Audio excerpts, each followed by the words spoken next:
On today's ChurchTechCast.com Q&A show, camera suggestions, a lagging stream, and a live stream taking away members?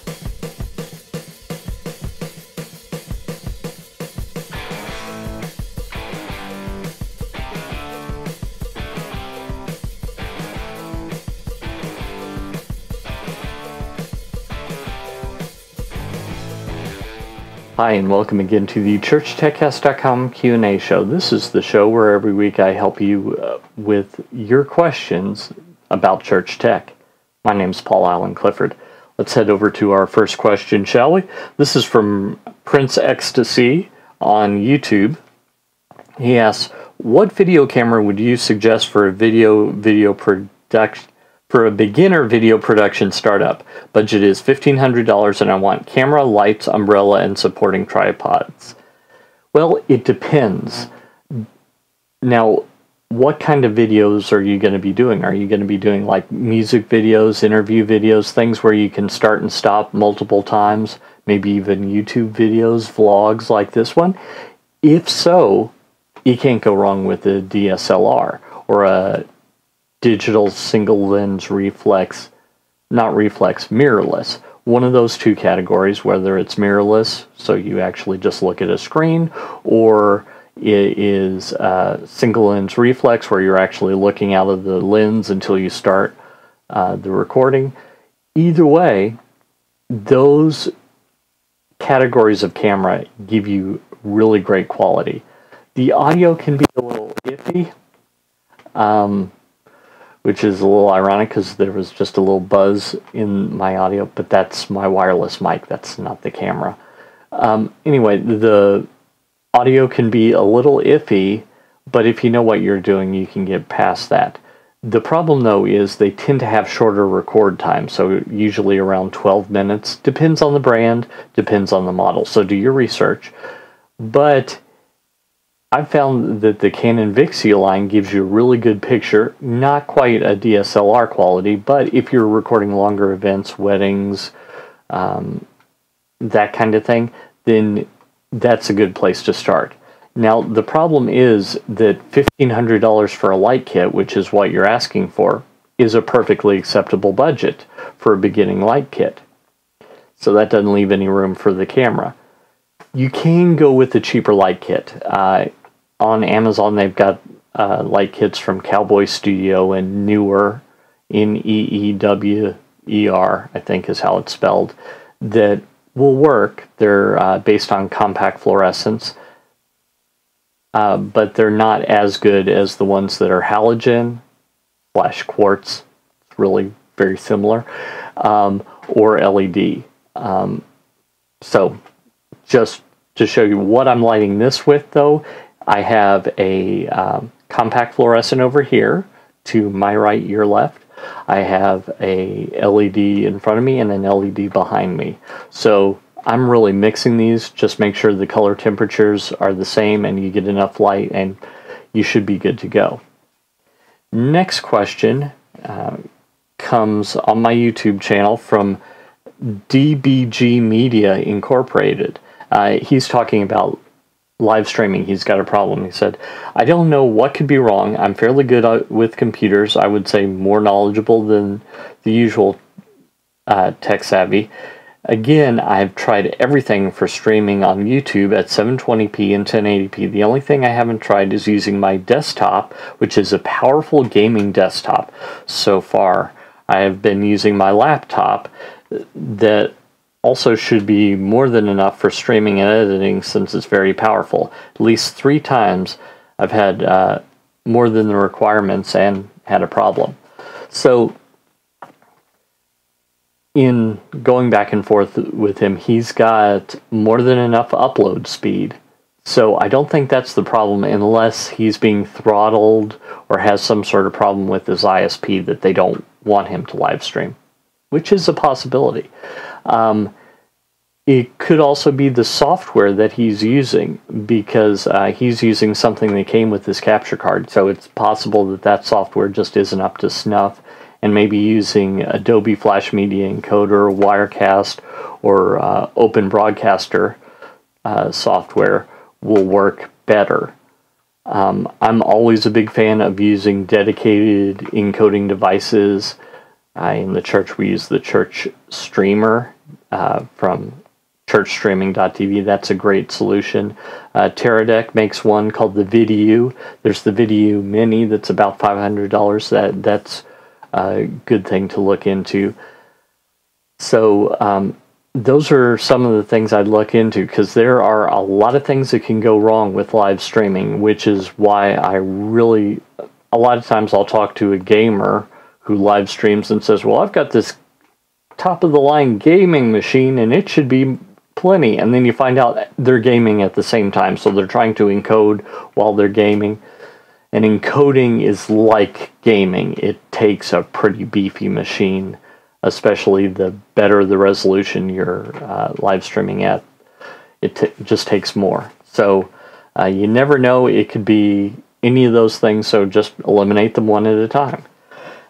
Finally, Pastor Deloach emailed me and said, hello, Paul. I've checked out a few of your YouTube videos and have learned some things about cameras and the like. My question is, what can a small ministry do to get exposure via video? My plan is to put up sermon slide teasers with sermon clip teasers, rather, with hopes to pique people's interests to come to our church and maybe get them to stop by our website and learn more about us and get the conversation going. We're not ready to do online streaming because it will take away from our membership at this present time, or at least I think it will. I'm sure you know there are a lot of churches today, and although we are not in competition with anyone, we need to do something to build awareness about who we are and what we do. And I'm not sure what effective ways we can do that via video. We have a website, Twitter, Facebook, Instagram, and things of that nature, but I'm more interested in folks seeing us and not reading some tweet or providing some quote of the day. Everyone seems to be doing that. Whatever you could share would be appreciated. Pastor Deloach. Okay, a couple of things. First off, I don't think that your live stream is going to take away from your attendance in person, if you had one, because a live stream really isn't as good as being there. I mean, think about it. Buddy offers you tickets to the Super Bowl. You don't have to pay for anything. Or another buddy says, I have a 52-inch TV. Which do you take? You probably take the free tickets to the Super Bowl, because even though you're maybe not going to be able to see as well, being there is just different and better. So I really think that live streaming, while it's great and you can get a lot of community and you can have interactions with people that just can't go to church because they live under oppressive governments, or they're deployed across overseas, or what have you. I think that a lot of churches worry about this, but they're worrying about the wrong thing. If people use the live stream as an excuse, I think there's something else wrong.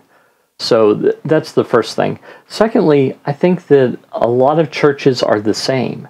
It used to be that denominations would be the unique selling proposition, to use a business metaphor, the unusual thing about a church. So there would be a Baptist church, a Methodist church, a Roman Catholic church, whichever flavor of church you liked for theological or other reasons, you would go to that particular church, and that's how you would do it. Well, this is the 21st century, and a lot of the churches, there's in each town. Okay, I live in a smallish town